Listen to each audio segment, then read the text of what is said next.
هنعمل النهاردة أكلة سهلة وسريعة جدا. هنعملها من البطاطس. البطاطس من الأكلات اللي الواحد ما بيزهقش منها أبدا، وبيحب ينوع ويغير فيها. هنعملها النهاردة بطريقة حلوة قوي، سهلة وبسيطة، وما بتاخدش وقت خالص في تحضيرها. يلا نعملها على طول. بس ما تنسوش إذا عجبكم الفيديو تعملوا له لايك وشير، وتفعلوا زر الجرس عشان يوصل ليكم إشعار بأي فيديو جديد هنزله. هنحتاج لثلاث وحدات من البطاطس، عايزينهم حجمهم كبير. لو البطاطس اللي عندكم صغيرة زودوا واحدة أو اتنين كمان.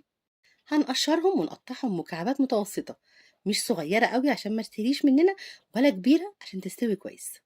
وهنحتاج كمان كام فص حلوين كده من التوم.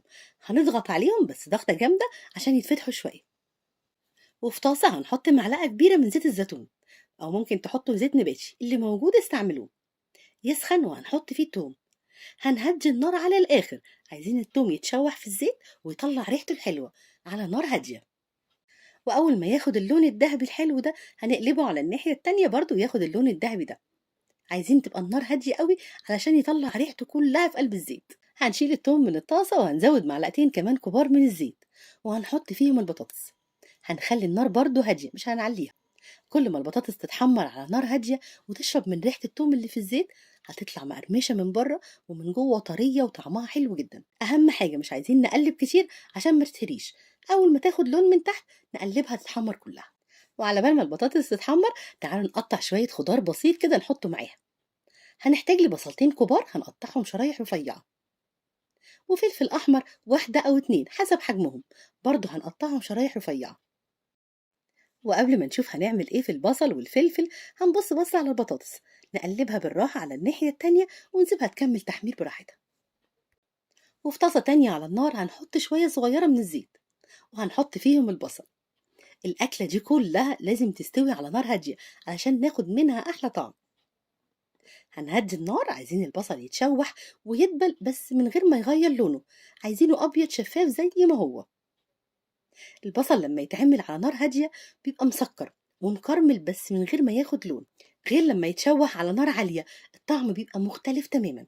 لما يطرى شوية كده هنحط عليه الفلفل، ونسيبهم برضو على نار هادية يتشوحوا شوية، بس برضو يفضلوا محافظين على لونهم وقرمشتهم، مش عايزينهم مهريين. وهنتبلهم بمعلقة صغيرة من الفلفل ونص معلقة صغيرة من الملح، ونقلبهم تقلبتين كمان بس مع الملح والفلفل، وخلاص كده بقت جاهزة.